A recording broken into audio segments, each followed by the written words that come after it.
사도 바울로부터 온 반가운 편지를 읽는 지난 시간에 우리 이런 괴로운 세상, 또 2000년 전에 이 로마에서 사는 이 로마 성도들도 괴롭습니다. 그 당시에 뭐 문란한 성생활과 로마의 그 뭐 화려한 그 도시 이면에 하나님과 대적하는 그런 많은 것들, 도시 문화가 과거에 이제 이집트의 그런 화려한 문화가 모세 당시에 그런 문화가 있었고 그런 도시가 있었다면은 2000년 전에는 이 로마가 전 세계를 다스리면서 제국으로 그러면서 이 로마에서 하나님의 성도들이 정말 괴로운 세상에서 고군분투하는 그런 삶을 살고 있는 가운데 사도 바울부터 정말 반가운 편지를 받은 것이죠.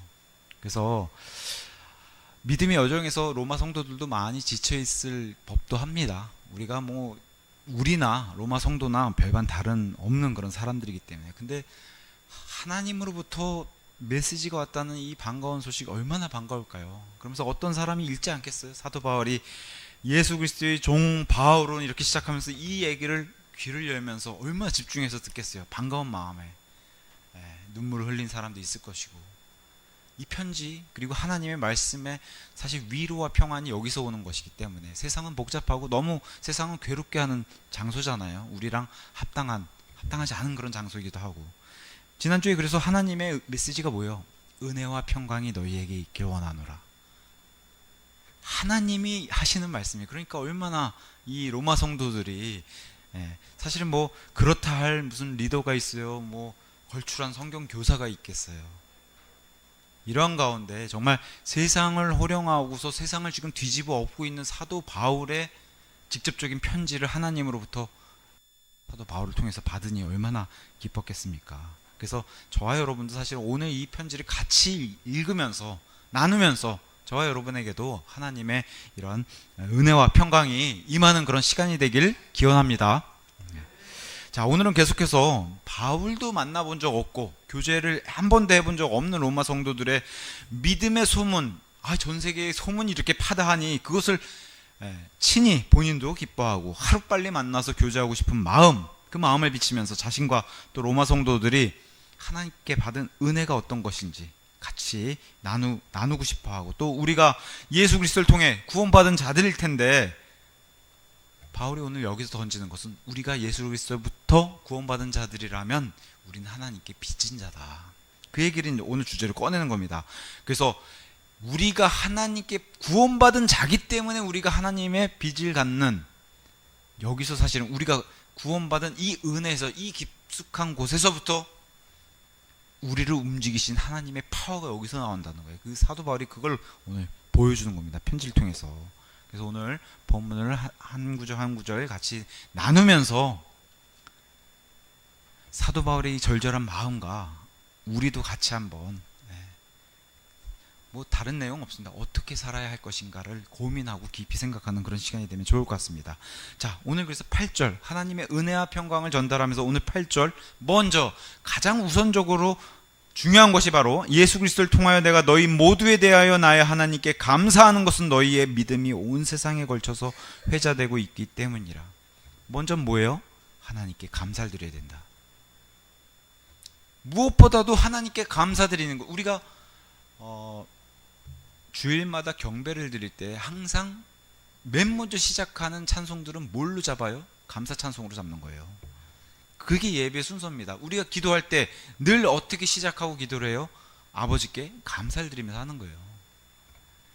그런 것이 여기 지금 사도 바울 뭐 멀리서 가져온 게 아니에요. 다 성경에서 가져와서 이것들을 이렇게 우리의 예식으로 가져와서 예배를 그렇게 드리는 겁니다. 무엇보다 먼저 감사를 드리는데 누굴 통해서요? 예수 그리스도를 통해서. 이게 신약 시대죠. 그래서 이제는 더 이상 어떤 인간 중보자 없이, 제사장 없이 하나님께 직통으로 나아가는, 이게 저와 여러분이 살고 있고 저와 여러분에게 베풀어 주신 은혜의 시대, 신약 시대. 오늘 8절의 시작부터 그렇게 시작을 하면서 이거를 예수님께서 갈보리 십자가에서 이루신 사역 때문에 이 시대가 열리고 저와 여러분이 이런 은혜를 누리고 있는 겁니다. 맞습니까? 감사드릴 수밖에 없죠. 바울이 그걸 먼저 감사를 드리고 로마 너희의 구원받은 사람들도 이걸 먼저 감사드려야 된다고 정말 이 사도 바울의 이 마음도 전하고 자신의 그런 온전한 감정도 다 전하고 그리고 여기다가 빼곡하게 뭘도 채웠어요? 교리적인 부분도 하나도 틀리지 않게 싹 채워서 사도 바울이 전하게 되는 겁니다. 바울은 무엇을 감사하고 있어요? 온 세상에 널리 알려진 로마 성도들의 믿음. 바울이 감동을 해가지고 여기서 그래서 바울은 사실은 걱정되는 마음도 있을 거고 궁금한 마음도 있을 거고 도대체 어떤 사람들이 모였을까? 어떤 형제 자매들이 모였을까? 바울의 궁금증 그런 거 아니겠어요? 강력한 리더, 사실은 로마에는 지금 사도도 없고 그죠? 온 세상에 지금 사도가 있잖아요. 자신도 사도고 사도들이 많이 지금 사역을 하고 있고 퍼져서. 근데 로마에는 그런 사도가 아직 간 적이 없었고 또 어떤 체계적인 교리의 지식도 배워나갈 그런 성경 교사도 없을 텐데 마땅히. 그러니까 이제 그런 마음에서는 사도 바울도 걱정이 되지 않겠어요. 그런데다가 로마는 뭐 엄청난 그리스에서 그냥 흡수해버린 너무나 다신주의의 그런 이교도들의 그런 나라인 게 너무 당연한 그런 나라였고 심지어는 로마의 황제도 신이에요. 그런 나라예요.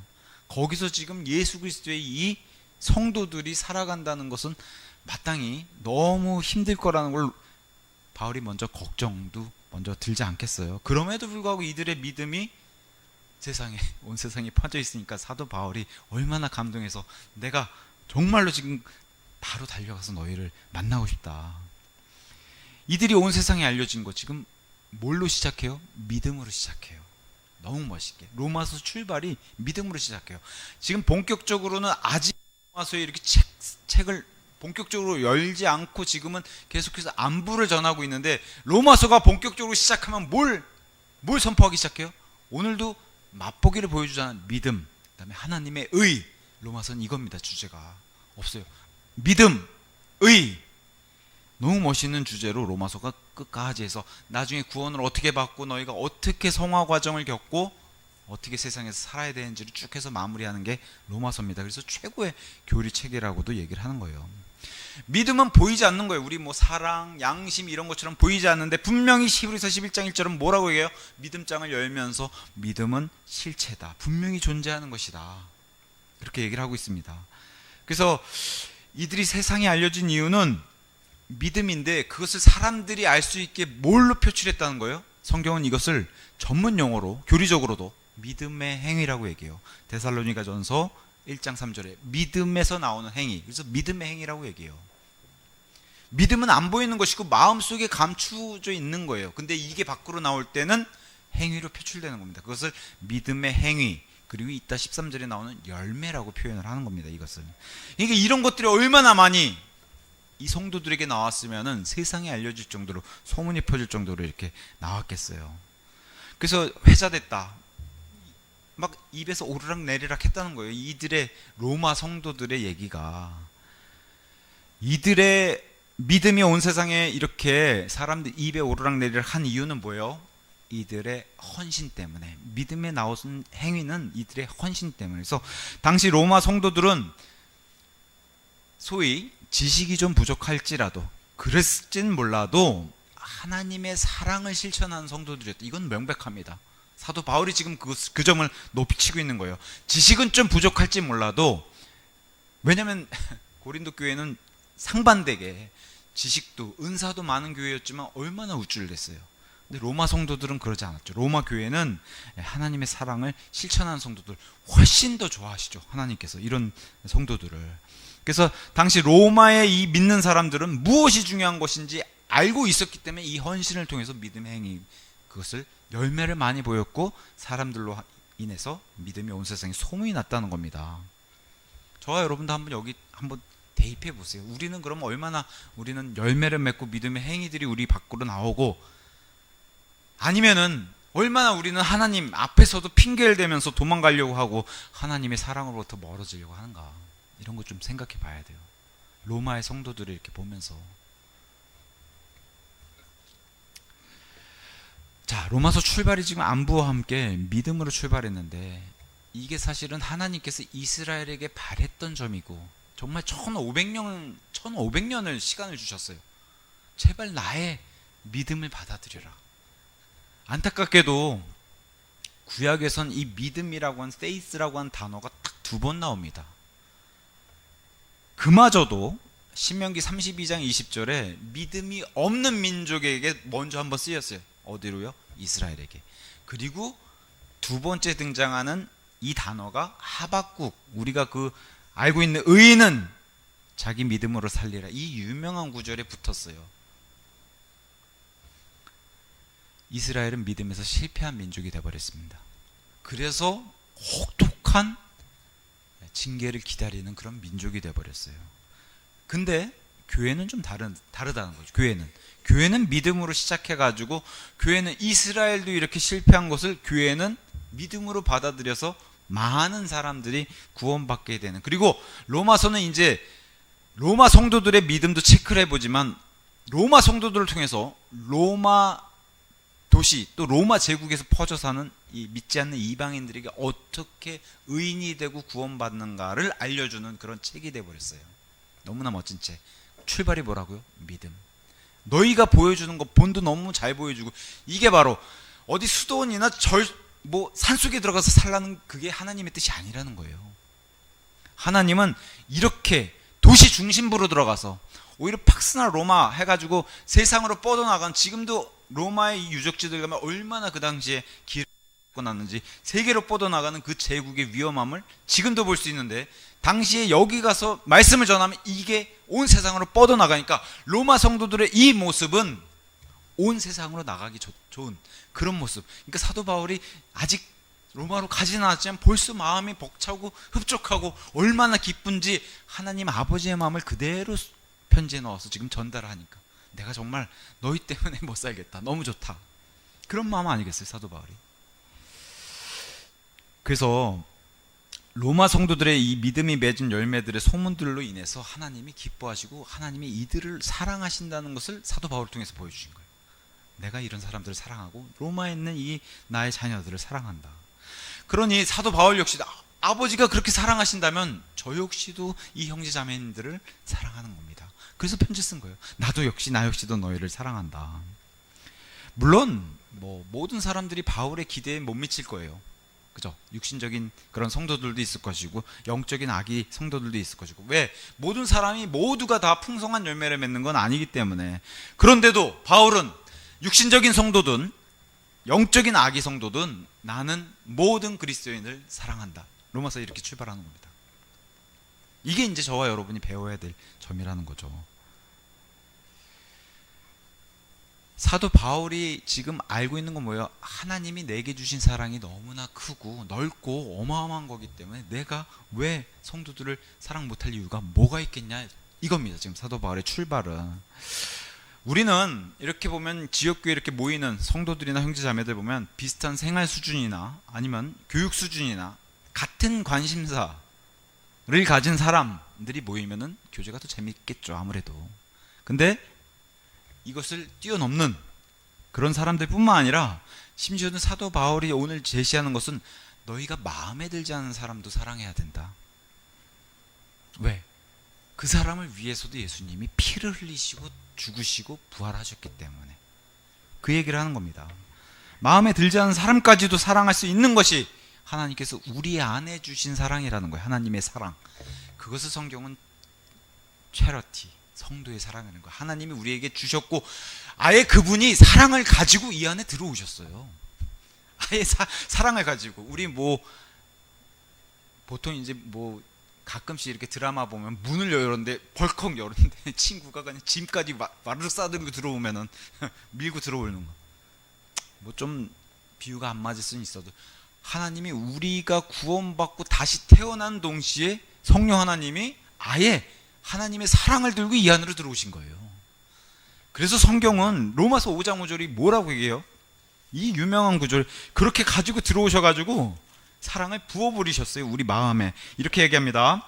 그런즉 소망은 우리를 부끄럽지 않게 하느니라. 이는 우리에게 주어지는 성령님을 통하여 하나님의 사랑이 우리 마음속에 널리 부어지기 때문이라. 구원받을 때 부으셨고 지금도 여전히 붓고 계시다는 거예요. 부어주고 계시다는 거예요. 그래서 이 현재 수동형은, 현재 시대의 수동형은 먼저 최초에 붓기 시작하셔서 계속 붓고 계시다는 거예요. 우리 마음속에. 근데 우리가 이걸 활용을 못 한다는 거죠. 그게 문제지. 하나님은 무한히 부어주신다는 거예요. 너희가 사랑을 베풀 마음가짐과 사랑을 베풀 자세와 그렇게 움직일 의지가 있으면은 내가 계속 무한대로 채워주겠다. 사랑은. 이 얘기를 지금 하는 겁니다. 근데 우리가 이 사랑을 활용을 못하고 사용을 안 하기 때문에, 아니면 하나님의 사랑을 오해하고 있기 때문에, 아니면 잘못 행하고 있기 때문에 우리 안에 분열, 다툼이 일어나는 거라는 거예요. 올바르게 잘 사용하면은 그런 일이 없는데, 왜? 우리가 마음에 안 든 사람은 심지어는 그렇잖아요. 교회에서 마음에 안 든 사람은 불편해하고 그런 일들이 너무 비일비재해요. 사실 교회 안에, 지역교회 안에서도 저쪽에서 보이면 벌써 고개 틀고 동손을 따로잡거나. 근데 사도 바울은 그래서는 안 된다고 얘기하죠. 미워하는 사람까지도 사랑할 수 있어야 된다. 이렇게 이제 얘기를 하는 겁니다. 자, 하나님을 향한 사랑, 그분이 우리에게 사랑을 주셨기 때문에 이게 먼저입니다. 순서로는. 우리가 먼저 사랑할 수 없어요. 늘 하나님이 우리에게 먼저 사랑을 베풀어 주신 거예요. 그러니 여기서 우리가 그 사랑을 받았기 때문에 우리가 그분을 위해서 화답하듯이 우리 하나님을 향한 사랑을 우리도 베풀 수가 있는 것이죠. 이런 경우가 나오면 하나님을 사랑하는 게 아니라는 거예요. 제가 한번 들어볼게요. 예를. 자, 하나님을 사랑한다고 하면서 하나님의 자녀들을 사랑하지 않으면 하나님을 사랑하는 게 아니라는 겁니다. 또한 어떤 형제는 사랑하면서 어떤 형제는 미워요. 이러면 하나님을 사랑하는 게 아니라는 거예요. 어떤 형제는 너무 걱정이 되고 그 형제를 생각하면은 기도를 드리고 이런 마음이 생기는데, 다른 형제를 생각하면은 기도할 마음도 안 생기고 걱정도 안 돼요. 이러면 하나님을 사랑하는 게 아니라고 사도 바울이 오늘 얘기하는 거예요. 이거는 하나님의 사랑으로 사랑하는 게 아니라 너희 육신으로 사랑하는 것이다. 9절 바울은 이렇게 진행합니다. 이는 하나님께서 나의 증인이시기 때문이니 그분의 아들의 복음 안에서 내가 그분을 나의 영으로 섬기고 있노라. 곧 내가 나의 기도들에 끊임없이 너희를 언급하면서. 바울이 지금 내가 예수 그리스도 통해서 하나님께 감사를 드리고 너희의 믿음이 온 세상에 걸쳐져 있는 걸 회자되고 있기 때문이라. 이는 하나님께서 나의 증인이시기 때문이라. 내가 하나님께 감사드리고 있는 거, 이거 사실이다. 이거 하나님이 알고 계신다. 이보다 더 확실한 주장이 있어요? 하나님이 보고 계시고 하나님이 나의 증인이시다. 우리 그리스도인에게는 가장 뭐랄까요? 최고의 맹세라고 해야 되나요? 물론 이렇게 들어서 거짓말한다면은 그거는 세상에서의 거짓말하는 거에 사실은 비교 안 될 만큼 하나님께, 예수님 앞에 가서 어마어마한 정말 책망과 사도 요한이 예수님을 만나서 두려워했던 것처럼 엄청난 그런 일을 겪을 겁니다, 분명히. 근데 이게 사실이고 내가 투명하다면 하나님께서 나의 증인이십니다. 이것만큼 확실한 맹세 주장이 없는 거예요. 사도 바울은 그걸 강력하게 얘기하고, 하나님도 뭐 하신 거예요? 동의하시고 성경 기록을 해주신 거 보면 맞다. 사도 바울의 마음, 이게 맞는 거다. 그래서 그분의 아들의 복음 안에서, 그래서 신약성경 등장하고 신약성경 시작하고 나서는 갈라디아서 2장 20절의 말씀처럼 그분의 아들의 복음, 이게 하나님의 복음으로 시작한 게 벌써 지난 시간에 우리가 나눠본 1장 1절에 하나님의 복음, 그 하나님의 복음이 곧 아들의 복음, 그리고 그 복음 안에서 나는 생활하고 있고, 이것은 갈라디아서 2장 20절의 말씀처럼 하나님의 아들의 믿음을 내가 받아들여서 그 믿음으로 온 복음이다라고 사도 바울이 얘기하는 거예요. 그 복음 안에서 나는 지금 살고 있다. 그러면서 내가 또 하나님과 교제하는 방법은 나의 영으로 섬기는 그분, 나의 영으로 섬기는 그분, 나의 영 안에 계신 누구예요? 성령 하나님. 그래서 요한복음 4장의 유명한 구절이 우리에게 얘기해 주죠. 하나님은 영이시니 그분께 가는 자는 반드시 영 안에서, 진리 안에서. 지금 사도 바울도 똑같이 얘기하는 거예요. 요한복음의 기록자는 사도 요한이고 여기 지금 로마서 기록자는 사도 바울인데 둘 다 교리가 틀리지 않고 똑같아요. 지금 바울도 뭐라고 얘기하는 거예요? 나는 아들의 복음 안에 있고 나는 내 안에 들어와 계신 성령님으로 내 영 안에서 교제하고 있다. 복음, 진리 안에서, 영 안에서 똑같은 얘기하는 거죠 지금. 그래서 바울이 하나님과 교제하고 있는 방법은 사도 요한이 제시하는 것과 동일합니다. 경배와 교제는 이렇게 하는 거라는 거예요. 경배와 교제는 영 안에서, 진리 안에서. 여기 지금 바울이 이 로마 성도들을 위해서 기도를 끊임없이 하고 있는데, 사실 저도 이렇게 기도를 못하고, 저도 겨우 그냥 설교 준비해 가서 매주 이렇게 헐레벌떡 이런 수준밖에 못하고 있기 때문에 늘 죄송해요. 여기 계신 분들한테 제가 기도를 많이 못하고 있는 것에 대해서 늘 죄송한 마음을 이렇게 가지고 있는데, 제임스 낙스 목사님도 이제 이런 마음을 가지고 있다고 얘기를 해요. 자기가 기도할 때 이런 문제점이 본인 스스로 발견했다는 거예요. 다른 사람들을 위해 기도를 하는데, 낙스 목사님 같은 경우는 뭐 전 세계적으로 선교 활동 하시는 분이니까, 그럼에도 자기 지역 교회를 하고 계시니까 다른 사람을 위해서 기도할 때 하나님께서 그들을 바로잡아 달라고 자기도 기도를 했다는 거예요. 근데 남을 위한 기도를 그렇게 하다 보니까 본인이 어떻게 변해갔냐면은 점점 비판적으로 변해갔다는 거예요. 하나님, 저 사람 좀 붙들어 주세요. 저 사람 좀 바꿔주세요. 변화시켜 주세요 했더니 점점점 다른 사람, 기도의 대상이 되는 사람들을 점점 비판해 가면서 판단만 하는 사람으로 바뀌었다는 거예요, 본인이. 이게 본인의 너무 기도에 안 좋은 사례를 이렇게 얘기하면서, 그러면서 이렇게 얘기해요. 하나님은 자기 자녀들을 비판하는 것을 원치 않으신다. 본인이 그게 체험해 보니까 이걸 알겠다는 거예요. 하나님은 자기 자녀들을 비판하는 걸 원치 않으시고 감사하기를 원하신다. 그러니까 내가 심지어 미워하는 형제들까지도 하나님께 감사를 드리면서 그 형제에 축복해주는 그런 자들을 원하시지, 기도해서 저 형제는 제가 봤을 때는 너무 미숙하고 하나님 너무 어린아이 아닙니까? 이거는 내가 판관이 돼가지고 막 판단하고 비판하는 것이지, 그러지 말라는 거예요. 오늘 바울도 뭐 얘기해요?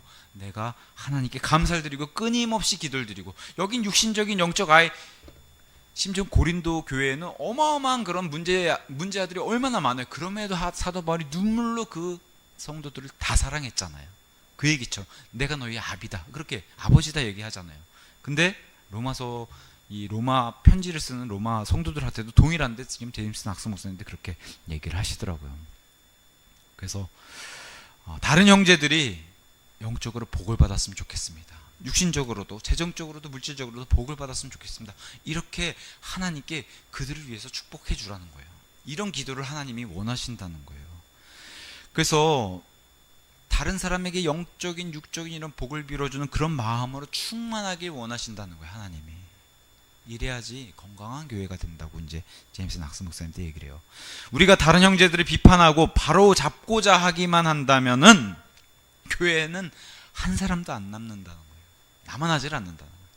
다 나간다는 거죠.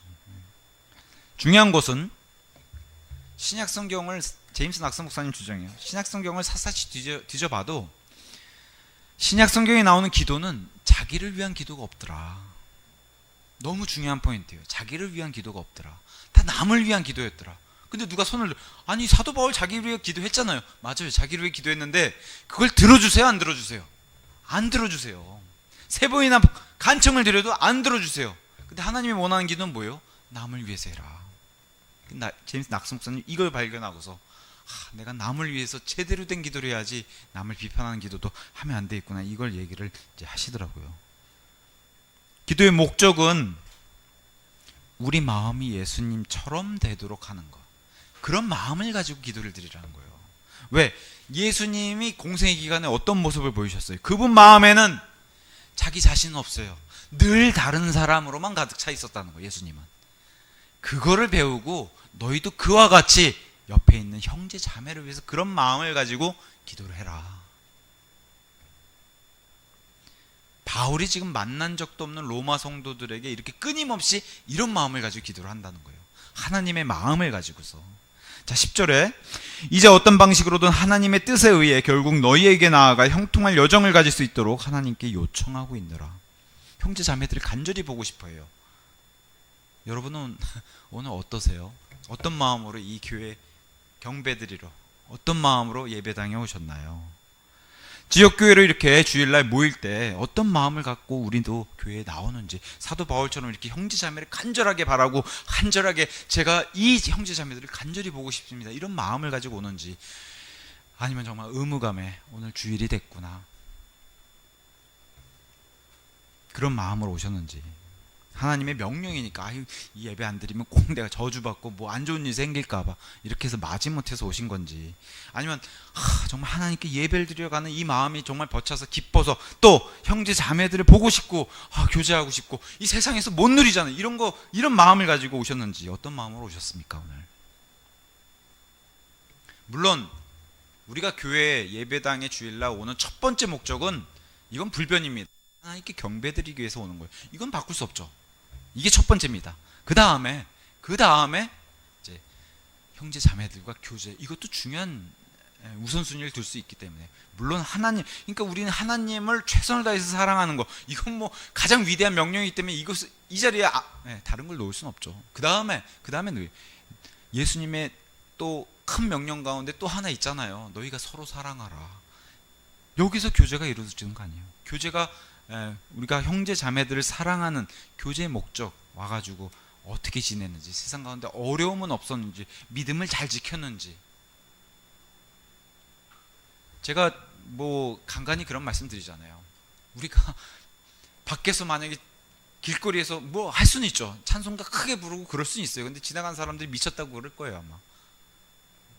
뭐 갈수록 이렇게 복음 전하기도 힘든 세상이기도 하고, 예배당 오면 누가 말려요. 힘차게 찬양은 우리가 안 해서 그렇지 소리소리 아버지 들어주십시오 하고 소리소리 지르면서 찬양에 누가 말려요 주일날. 그러니까 주일날 이렇게 우리가 평일날 이런 것을 할 수 있는, 아니면 뭐 아멘을 크게 해도 세상에서는 뭐 요새 아파트 그런 데서도 눈치 보이는데 예배당에서 누가 그런다고 누가 뭐라 그래요.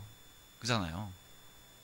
그러한 마음을 가지고 하나님을 향해서 최선을 기쁘게 경배드린 마음을 가지고 또 형제 자매들을 교제하면서 오늘 주일인데 너무 좋다, 또 한 주의 시작을 또 형제 자매들과 가서 무슨 소망의 얘기를 할까, 더 영원한 소망의 얘기, 부활의 얘기. 우리 뭐 나이 드신 분 어르신들 같은 경우는 30살에 이 몸은 도대체 생각할수록 이게 너무 좋네, 이런 교제는 세상에서 하면 뭐라고 해요. 교회 다닌다더니 미친 사람들 아닌가.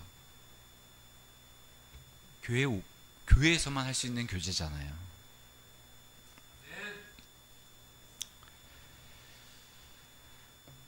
자, 하나님을 사랑하는 마음으로 경배를 드리면은 그 다음에 형제 자매를 사랑하는 마음이 드는 건 너무 당연한 거예요. 이어서 자연스럽게 따라오는 거죠. 바울은 이렇게 형제 자매들을 보기 간절히 원한 마음을 보이는 걸 보면 이 마음보다 더 큰 게 뭐예요? 하나님을 사랑하는 마음이 더 큰 거예요. 바울은 우리도 이렇게 되길 원하는 겁니다. 이렇게 되길 원합니다. 진짜 의무감이 아니라 주일 됐으니까 예배당 가야지, 여기 뭐 예배당 왔다고 도장 찍어주고 오늘 예배 참석했습니다 이런 거 아니잖아요. 우리가 예수님도 이 땅에 오셔가지고 뭐라고 얘기했어요? 내가 희생을 원하는 게 아니다, 나는 자비를 원한다. 너희들 도대체 마음가짐이 이게 뭐냐? 성전에 나서 맨날 그냥 짐승만 잡으면 내가 그걸 다 맞는 줄 아냐? 아니잖아요. 자, 그래서 간절한 마음으로, 사랑하는 마음으로, 그래서 그런 마음으로 예배당에 오시길 바라는 마음으로. 그러니까 다음 주에 어떤 마음으로 오셔야겠어요? 간절한 마음으로, 최선을 다해서 하나님께 정말 받아주십시오 하고 그런 최선을 다해서 기쁨의 마음을 가지고. 그러니까 예배를 준비하는 게 벌써 목요일, 금요일 이렇게 오면은 벌써 주일을 준비하셔야 되죠. 마음에서부터. 아침에 헐레벌떡 말고 어우 늦었네 이러지 마시고요. 미리 준비하시는 거예요. 예배는 목욕도 미리 깨끗하게 하시고, 어제 입던 옷 다시 입지 마시고 깨끗한 옷 다시. 그게 다 하나님이 다 지켜보고 계시니까 그런 거예요. 제가 이게 잔소리처럼 그렇게 해도 하나님 앞에 정말 내가 오늘은 정말로 깨끗한 그런 옷들만 입고서 차려입고 가야겠다, 내가 가지고 있는 것, 이런 마음에서부터 벌써 시작하면 그런 것들이 몸에 되잖아요. 일찍 준비해가지고 일찍 가서 하나님 앞에서 시간 다 돼가지고 오시지 마시고요. 일찍 가서 30분 1시간 먼저 와서 준비하고 마음도 와서 하나님께 오늘 예배를 받아주십시오 이렇게 간절하게 기도도 먼저 와서 드리고, 이게 다 예배를 준비하는 겁니다. 사람 눈에 보이라고 그런 게 아니라 하나님이 일단 보고 계시니까. 자, 이러면서 형통한 여정, 정말 부유한 그런 여행길이 되길 바라는, 그렇게 소망하는 바울이 이렇게 편지를 이렇게 썼어요. 근데 이것은 말 그대로 물질적인 부유함이 아니라 영적인 부유함을 나는 이 믿음의 여정에 가고 싶다. 내가 로마를 가게 된다면 너희와 함께하는 것, 너희에게 줄 수 있는 영적인 그런 선물들, 그리고 너희로부터 받는 그런 영적인 교제들, 이런 풍성한 부유한 형통한 여정이 되길 바란다. 얼마나 멋있습니까? 바울이 뭐 세상에 그런 미련을 두는 사람이 아니고 로마 성도들 마찬가지였을 거고요. 그러면서 11절에 이는 내가 너희 보기를 애타게 바라기 때문이니 너희가 확고히 세워질 수 있도록 내가 너희에게 어떠한 영적인 은사를 나누어주려 합니다. 보기를 애타게 바라는, 너무 얼마나 간절해요 지금 바울이. 아직 만나보지도 못했지만 소문만 들어도 너무 좋은 거예요. 지금 바울은 소문만 들어도 여기에 하나님의 사람들, 너무 멋있는 표현이에요. 성경적으로 너무 멋있는 표현 중에 하나가 바로 하나님의 사람들, 로마에 있는 하나님의 사람들을 어서 빨리 만나고 싶다. 내가 너희에게 가는 목적이 분명히 있다. 나는 로마 너희 성도들을 확고히 세워질 수 있도록 뿌리 깊은 나무가 흔들리지 않는 그런 깊은 나무의 바른 지식으로, 바른 복음의 선포로, 또 사랑의 실천으로 더욱더 이런 열매를 많이 맺을 수 있도록 굳건히 세울 수 있도록 내가 이런 목적을 가지고 갈 거고, 로마에서 사는 세상 괴로운 건 나도 안다. 너희가 흔들리지 않도록, 안정되도록 내가 이 목적을 가지고 너희에게 간다. 그래서 내가 너희에게 예수님으로부터 받은 영적인 은사, 이 선물을, 영적인 것들을 너희에게 나눠주려고. 그러니까 이 부유한 여정이 뭐예요? 세상적인 것들, 물질 이런 거 나눠주러 가는 게 아니잖아요. 영적인 것을 풍성하게 가지고 이것을 나눠주려고.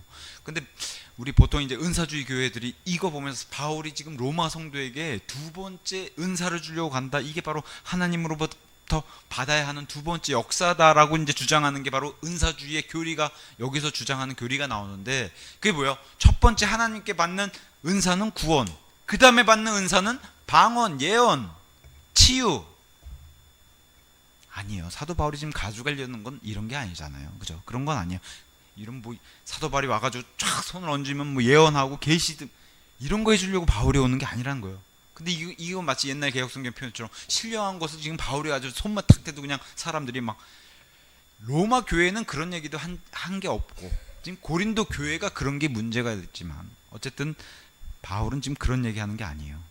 근데 지금 로마서 1장 11절에 이런 말씀과 함께 고린도후서 1장 15절 같은데 이런 말씀하고 엮어가지고 자꾸 그런 교리를 주장한다는데, 1장 15절 고린도후서입니다. 그런즉 이런 확신 가운데 내가 전에 너희에게 가려는 생각을 갖게 되었으니 너희로 하여금 두 번째 은택을 얻게 하려 합니다. 아, 여기 보세요. 여기도 벌써 두 번째 와가지고 뭘 주려고 하지 않냐. 영어로 benefit 하면 혜택. 벌써 이게 벌써 와서 방언, 계시, 환상 이런 거 주려고 그러는 거다. 이렇게 또 주장을 합니다. 그래서 은사주의 교리를 또 만들어내는 거예요. 그래서 제가 좀 전에 말씀드린 첫 번째 선물은 성령님으로부터 받는 구원, 두 번째 선물은 뭐예요? 방언 터지고 은사하고. 제가 만약 여기서 막 참 그런 거 흉내도 못 내겠는데 방언 기도라든가 막 방언 찬송, 요새 뭐 기독교인들 밖에서 집회도 많이 하는데 지나가는 사람들이 보면서 미친 사람들이라 그러잖아요. 저게 뭐 하는 거냐. 그런 게 무서워서라도 기독교에 접근을 안 하려고 그래요. 도대체 기도만 한다 그러면 이 사람들이 이상해지니까 몸을 막 부르르 떨고. 예전에 저도 어떤 분이 갑자기 막 크리스마스 이브인데 어디 교회 가서 우리 크리스마스 그런 데 좀 참여하고 싶다고 해서 이 사람이 그럴 사람이 아닌데, 그래서 얼씨구나 해가지고 주변에 막 찾았어요. 그래서 우연찮게 지나가고 있는 그 와중에 그 사랑의 교회라고 강남에 엄청나게 큰 교회 있죠. 저도 구경 삼아서 가보는 셈 치고 크리스마스 이브 때 그 음악회를 참석을 했는데, 찬양만 하면 옆에서 그냥 일어나가지고 막 이러는 거예요. 그러니까 이 형님이 야, 도대체 왜 이러는 거냐. 나는 크리스마스 캐롤 좀 듣고 이러려고 하고 교회 분위기 좀 어릴 때 기억나서 그러고 하는데 옆에 막 하면 막 몸만 이래요? 막 삭삭삭삭 막 이상한 소리 내고. 그러니까 벌써 사람들이 미쳤다 그러지 않냐. 이런 교리들 들어다가 이렇게 주장하는데 전혀 성경적이지 못한다는 거죠. 고린도서 1장 15절의 말씀도. 근데 고린도전서 1장 15절은 고린도후서 1장 11절에 그 15절이 왜 이 두 번째 은택이 뭔지를 얘기를 해줘요. 11절에 이런 얘기를 합니다. 너희 또한 우리를 위해 기도함으로써 함께 돕고 있나니 이는 많은 인물들을 통하여 우리에게 맡겨진 그 선물로 인해 우리를 대신하여 많은 이들로 말미암아 감사들이 드려지게 하려 함이라. 얘기하는 거냐면은 고린도 교회에서 지금 재정적인 헌금을 사도 바울에게 전달해 준 그 얘기를 하는 거예요. 두 번째 은택이라는 게 자신들이 헌금을 내는데 하나님으로부터 받은 은택, 이런 얘기를 하는 겁니다. 여기에만 이런 얘기 나오는 게 아니라 고린도후서 8장 6절에도 이런 얘기를 합니다. 8장 6절. 우리가 디도에게 요청할 정도였으니 곧 그가 시작했던 것 같이 그 동일한 은혜 또한 너희 가운데서 이처럼 완수하라는 것이라. 그러면 은사주의 교회가 이거 봐라, 디도를 통해서 완수하는 은혜가 있다, 이게 바로 방언, 계시, 환상, 예언 이런 거라고 또 주장하는데, 여기도 동일하게 무슨 얘기하고 있는 거예요? 1절부터 5절까지 헌금 얘기하고 있단 말이에요. 너희에게 전달된 은혜가 헌금 얘기를 하고 있는 거예요. 근데 마치 6절만 딱 떼서 보면 그래, 이거 은사주의 교회 정말 방언받아야 되고 이런 것처럼 보이는, 이게 정말 사악한 그 자신들의 교리를 뒷받침하기 위해서 딱 9절 떼가지고 주장하는 거예요. 문맥을 고려하지 않고 이런 거 조심하셔야 된다는 거죠. 한 구절 따서 자신들의 주장을 뒷받침하려고 만든 교리. 그러면 어떻게 해요? 미숙하고 지식이 없는 성도들은 미혹이 돼버려요. 근데 우리가 중요하게 생각하는 성경적 해석법은 뭐예요? 문맥, 또 문맥. 왜 이런 얘기가 나왔고 앞뒤 구절 살펴보고서 왜 이런 얘기가 나왔나? 문맥, 또 문맥. 그리고 또 어떻게 문자 그대로 역사적으로 문맥 안에서 해석하는 거. 이게 이방인의 첫 교인이 안티오크 교회에서 나왔던 성경적인 해석법이 지금까지 2000년 넘게 이어져 내려온 성경법 해석법을 우리에게 알려주고 있고, 이렇게 딱 구절 하나 떼가지고 요 구절 요거 보세요, 두 번째 은혜가 이게 방언입니다, 이렇게 주장하는 것은 저 북아프리카 알렉산드리아로부터 온 비유적인 해석법이에요. 이런 해석법 우리나라에서 가장 지금 많이 하고 있는 교단이라고 한 신천지 이만희가 이런 비유적인 해석을 가장 많이 하는 사람이에요. 이만희뿐만 아닙니다. 많은 기독교인들조차도 이런 비유적인 해석법을 많이 쓰니까 전혀 성경적이지 못한 해석법이라 이제 말씀드리고 넘어가도록 하겠습니다. 자, 여기 지금 사도 바울이 간절히 만나고 싶은 로마 성도들 가운데 유명한 부부도 하나 있어요. 나중에 로마서 16장에 등장하는 프리스킬라와 아굴라. 이 부부는 심지어 바울을 향해서 목숨까지 걸었던, 그래서 그것을 로마서 16장에 이러한 사람들이다라고 소개를 해줍니다. 그런 부부도 등장해요. 그러니까 지금 로마에 지금 하나님의 사람들, 준비된 하나님의 사람들은 어마어마한 사람들을 지금 서로 하나님 안에서 교제하게끔, 그러니까 사도 바울이 얼마나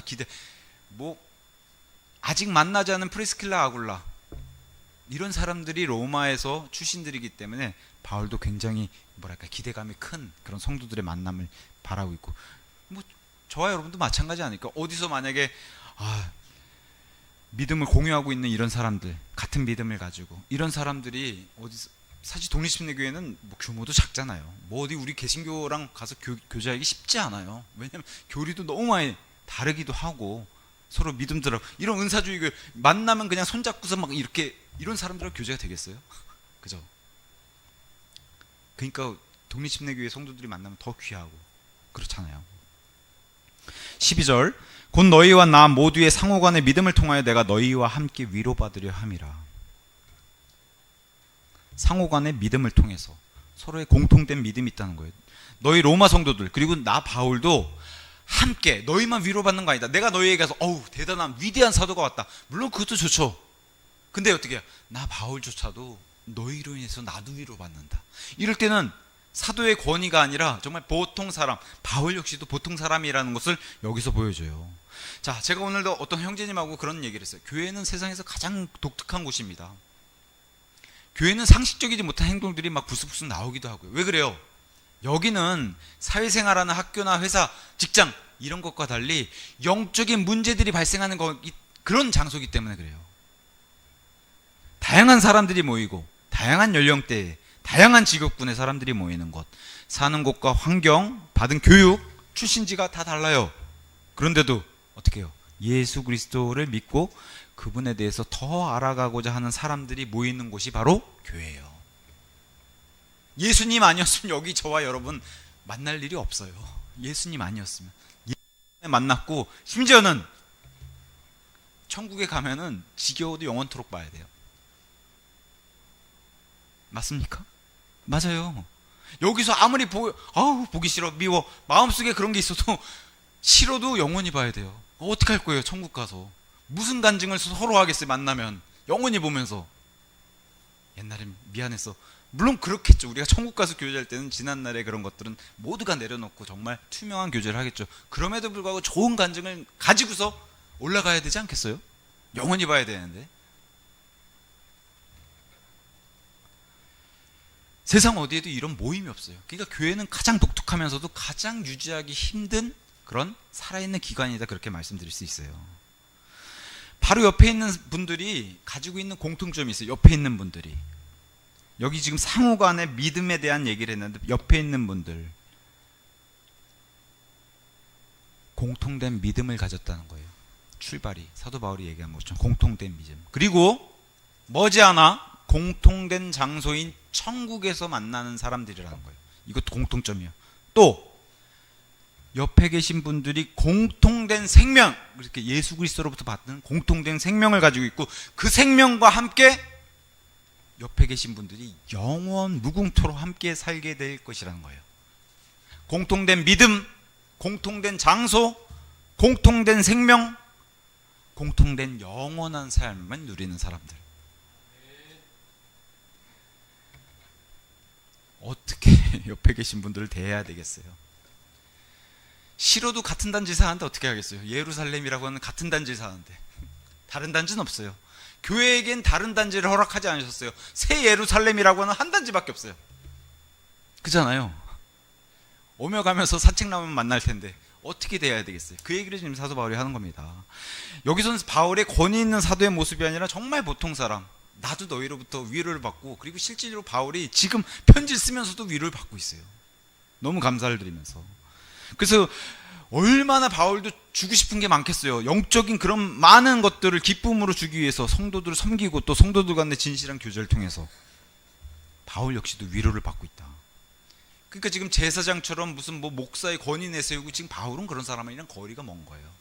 바울은 그렇게 하지도 않고 그들 한가운데 들어가서 같이 교제하고 눈물을 흘리고 땀을 흘리고 같이 일하고 말씀 선포하고 같이 소망을 가지고 힘을 주고 본인도 힘을 받고, 이런 사람이 사도 바울이에요. 왜 이런 모습은 안 닮아가고 바울의 그냥 내가 너희를 다시 가면 혼을 내줄 거야, 왜 이런 것만 닮는지 모르겠어요. 그죠? 자, 13절에 형제들아 이제 나는 너희가 모르는 것을 바라지 아니하노니 곧 다른 이방인들 가운데서 그랬던 것처럼 내가 너희 가운데서도 얼마의 열매를 얻기 위하여 나는 너희에게 나아가려고 여러 번 결심하였다는 것이라. 그러나 지금까지 막혔도다. 얼마의 열매. 물론 로마 성도들 구원받은 사람들이니까 이 사람들에게 나오는 더 믿음의 행위의 그 열매들을 더 보길 원했고, 또 지금 마케도니아나 이런 고린도 교회 이런 지역에서 지금 말씀을 선포하고 사람들이 구원받고 있는데, 내가 로마 지역에 들어가면 나는 여기서 했던 것처럼 동일하게 말씀 선포해서 이 열매들을 얻고 싶다. 로마 성도들을 계속 하나님께 더해지는 하나님의 사람들을 나는 얻고 싶다. 이 열매에 대해서 계속 얘기를 합니다.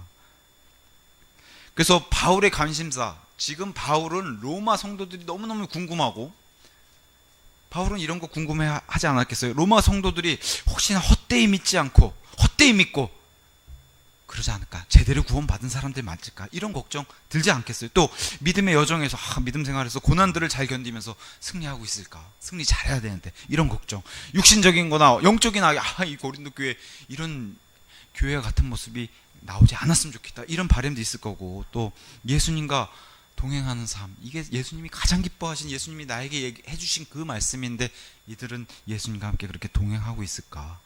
예수님이 우리에게 준 가장 큰 명령인 서로 사랑하라, 이 명령 서로 잘 지키고 있을까?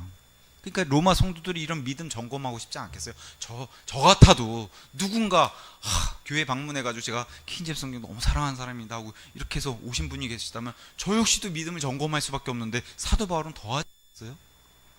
그러니까 이들과 함께 믿음을 점검하고 또 로마에 있는 이 성도들과 함께 내가 로마에서 복음을 선포하고 싶다. 그래서 난 열매를 맺고 싶다. 그리고 난 막 여기서부터 열정이 지금 막 못 견디겠다. 가고 싶은데 지금까지 막혔다. 근데 부정적이지 않아요. 지금 마케도니아 사역도 너무 바쁘단 말이죠. 그래서 이 일이 마무리돼야지만 로마로 갈 수 있는데 이 일은 하나님께서 막으신 것이다. 그래서 여기는 막는 거에 부정적으로 보지 않아요. 실질적으로 부정적으로 보는 것은 데살로니가 교회 편지, 데살로니가 교회에다 편지했을 때 부정적으로 얘기하는 건 사도 바울이 직접적으로 얘기합니다. 사탄이 막았다. 그리고 유대인들이 나의 복음을 막으려고 무슨 불량배들까지 이런 얘기할 때 사탄이 막았다고 하는 단어를 써요. 힌더라고 하는 단어. 여기는 렛이라고 하는 단어를 썼어요. 단어의 구분을 줘서 여기는 그럼 부정적인 건 아니겠다. 너무 사역이 바쁘니까 로마까지 미쳐갈 수 없는 그러한 너무 시간적인 바쁨 때문에 지금 못 가고 있는데 나는 꼭 언젠가 갈 것이고 가고 싶다. 계속해서 하나님께 로마로 보내달라고 계속해서 요청을 간절히 하고 있다. 그래서 내가 끊임없이 너희를 위해서 기도도 하고 있다. 이렇게 얘기를 하고 있는 겁니다.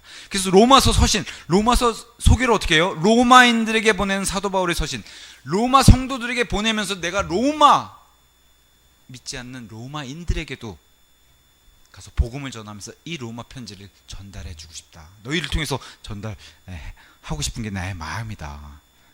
이게 이제 바울의 그런 마음이에요. 바울도 이미 알게 됐고 로마 성도들도 알게 된 게 그게 뭐예요? 예수 그리스도의 사랑. 너와 나의 공통점. 우리가 소유하고 있는 예수 그리스도의 사랑. 그분의 희생, 그분의 복음. 내가 로마 가서 이걸 너무 간절히 하고 싶은데 하나님이 안 보내주신다. 그러나 지금까지 막혔도다. 가고자 했으나 성사되지 않았다는 거예요. 나중에 정말 예상치도 못하게 상상하지도 못하게 로마로 가게 되는 길은 어떤 길로 가게 돼요? 죄수로 가요. 가서는 옥에 갇혀요. 근데 그 일을 통해서도 하나님이 사역을 하게끔 해줘요. 심지어 네로 황제 앞에도 불려가게 해줘요. 그래서 황제 앞에서도 복음을 전하고 자신의 믿음을 간증하고 로마 옥으로 찾아온 사람들에게도 복음을 전하고 그래서 로마로부터 퍼져나가는 사도 바울의 온 세상으로 퍼져나가는 복음도 또 전달할 수 있게 하나님이 그렇게 은혜를 베풀어 주시죠. 자, 정리하고 결론을 맺겠습니다. 자, 바울의 편지, 오늘 바울의 편지. 왜 우리가 하나님께 감사를 드려야 하고 서로 사랑해야 하고 복음의 진리를 믿지 않는 자들에게 알려야 하는지 그 이유를 여기서 밝힙니다. 어디서요? 14절에서 밝히는 거예요. 14절. 이렇게 14절 얘기합니다. 나는 헬라인들과 바바리아인들 모두에게 빚진 자요 지혜로운 자들과 지혜롭지 않은 자들 모두에게 빚진 자라. 내가 이렇게밖에 할 수 없는 것. 형제들을 사랑하고 내가 하나님께 감사를 드리고 복음을 전할 수밖에 없는 이유는 나는 하나님께 빚진 자다. 그렇기 때문에 내가 이렇게 전할 수밖에 없고 너희를 사랑할 수밖에 없다. 나는 빚진 자다.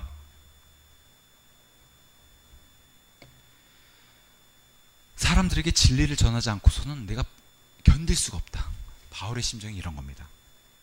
여기 헬라인들 등장했는데 이 당시에 로마 제국 시대였지만 그리스부터 헬라 시대부터 왔기 때문에 온 세상은 이 헬라 문화가 퍼져 있어요. 그래서 헬라 문화를 접한 이 문명인들을 다 헬라인들하고 성경에는 표현하고 있습니다. 그러면서 이와 상반되게 바바리안들은 이 야만족, 이 헬라 문화를 접하지 못한 야만족 그런 사람들을 미개인들을 바바리안이라고 했어요. 그래서 중세에는 이런 야만족 미개인들 가운데 우리가 알고 있는 뭐 게르만 민족, 그죠? 훈족, 노르만, 바이킹족 이런 사람들을 야만이든 바바리안으로 보는 거예요. 그런 사람들 모두에게 빚진 자라고 지금 사도 바울이 얘기하고 있어요. 중복된 표현으로 지혜로운 자, 헬라인을 뜻하는 거고 바바리안 지혜롭지 못한 자 이렇게 해서 반복해서 수사법을 표현하면서 뭐라고 얘기해요? 나는 하나님께 빚진 자이기 때문에 이 사람들에게 복음을 전해야 할 의무 그런 빚진 자다. 내가 하나님께 너무 큰 빚을 지고 너무 큰 사랑을 받고 나는 이걸 전하지 않고선 견딜 수가 없다. 이건 뭐 경제적인 채무 물론 돈 값어치로 따지면 뭐 이거 뭐 예전에 무슨 그 달란트 마태복음에 나온 달란트 계산해가지고 뭐 6조인가 60조인가 했잖아요. 그걸 탕감해주는 그 왕 엄청난 거죠. 우리는 뭐 그런 금액을 어떻게 우리가 갚을 수 있겠어요? 그만큼의 어마어마한 걸 받았다는 거예요. 그것을 성경적인 표현으로 뭐라고 얘기하냐? 훨씬 더 월등하고 영존하는 영광의 엄청나게 무거운 것을 받았다는 거예요. 우리가 금으로 값어치를 따져도 근데 내가 겨우 이렇게 사람들한테 가서 예수 그리스도의 복음을 전하고 이러는 거 이거 아무것도 아니다. 근데 이거를 안 하면 내가 견딜 수가 없다. 왜? 난 하나님께 빚진 자이기 때문에. 그래서 나는 문명인이든 미개인이든 이런 사람들에게 다 빚진 자다. 내가 믿지 않는 나의 가족들에게든 친척들에게든 동료들에게든 나는 빚진 자다. 근데 이 빚이 너무 감사한 그런 빚이다. 우리가 세상의 빚, 대출이 얼마야 이런 벌써 싫잖아요. 그죠? 싫어요. 채무 이런 생각하면 싫어요. 벌써 내가 그런데 매여 있는 것 같고 거기에 노예가 돼 있잖아요. 돈 벌어서 맨날 갚아야 되고. 근데 하나님이 우리에게 베풀어 주신 이런 우리가 진 빚은 비교가 안 되죠. 어떤 거 빚졌어요? 제가 좀 전에 새 예루살렘 분양권 주셨잖아요. 너무 좋은 거 주셨잖아요. 그거 뭐 롯데캐슬이나 뭐 이런데 자이 비교나 되겠어요? 새 예루살렘 분양권, 가장 좋은 분양권, 영원한 생명.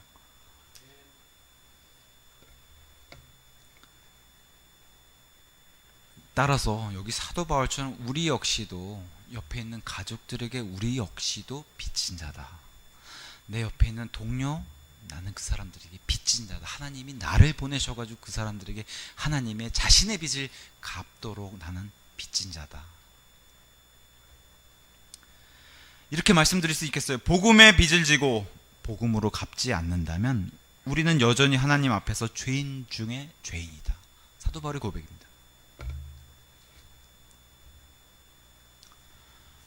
마지막으로 제가 이 땅에서 위대한 설교가 한 5명 꼽으라 그러면 그 중에 한 명, 조지 위필드라고 하는 사람을 꼽을 수 있어요.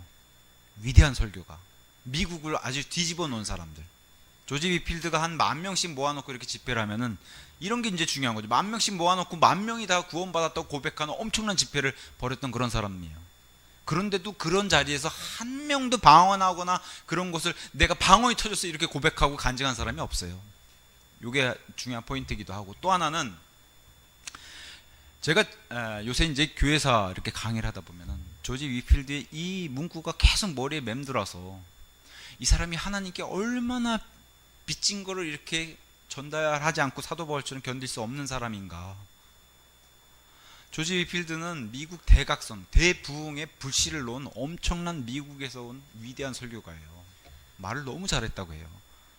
그냥 뭐 말만 하면 사람들이 눈물 흘리면서 이렇게 설교를 들을 정도로, 심지어 구원 안 받았어도 이 위필드의 설교를 들으려고 멀리서 찾아올 정도로, 목소리도 막 쩌렁쩌렁하고 1km 밖에서도 이 목소리가 마이크 없이도 목소리 들릴 정도로 그런 사람이었다고 이제 소개를 하고 있습니다. 근데 이 사람이 평생 동안 설교를 하고 전하고 하다가 마지막 유언의 말이 딱 계속해서 이게 맴돌아서 이 사람이 얼마나 하나님께 진 빚을 갚고 싶어서 이렇게까지, 그래서 그 마지막 유언을 가져왔어요. 마지막 병상에 있을 때도 자신에게 문병 온 사람에게 설교를 전하고서 돌아가서 방에 들어가서 눈을 감은 사람이 조지 위필드예요. 이 사람의 마지막 유언이 이렇습니다. 들어보세요. 이 사람이 얼마나 하나님께 빚진 자인가. 주 예수님, 저는 주님의 일을 하다가 몸이 지쳐 있습니다. 저는 결코 주님의 일에 실증난 것이 아닙니다. 제가 아직 저의 달려갈 길을 끝맺지 못했다면 제가 가서 다시 한번 주님을 위해 말씀을 전하고 진리로 인장을 찍고 그때 돌아와 죽게 해주세요. 사도 바울과 같이 빚진 자, 조지 위필드처럼 빚진 자, 저와 여러분도 하나님께 빚을 진 자 맞습니까? 그렇다고 하면은 이번 한 주 사도 바울이 전해준 이 마음대로 어떻게 하나님께 기도를 드리고 어떻게 형제 자매를 대해야 되는가, 어떻게 한 주 동안 세상에 나가서 살아야 되는가, 제가 굳이 길게 얘기 안 드려도 다 아시리라 그렇게 믿습니다. 다가온 한 주 내가 하나님께 빚진 자구나, 이런 간절하고 애타는 마음으로 한 주를 예수님과 함께 살아가시길 간절히 기원합니다.